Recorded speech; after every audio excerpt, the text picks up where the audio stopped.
So I have always wanted to be a manager because I'm a son of two entrepreneurs and I've been living inside and out of factories throughout my whole life.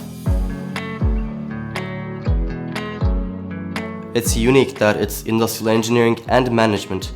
So we get the management part and then we get the engineering part, which makes you prepared when you graduate and which the company likes in that perspective because you know how to be a manager and you know how to be an engineer, which means more salary. It's an applied sciences school, which is very unique and different, which allows you to work while studying, which allows you to be prepared when you graduate, because now we go to companies and the people who work there knows us. So when we take our diploma, we're going to go to the companies and we know where to go and we know who to talk and how to talk. So the applied science is preparing us to be managers before graduating, and it's really important.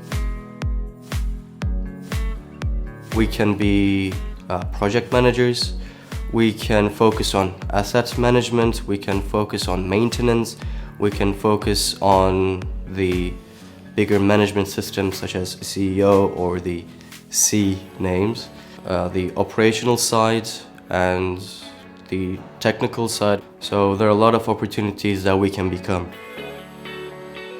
Build your future while studying. That's the best thing that I can say, and it's very valuable.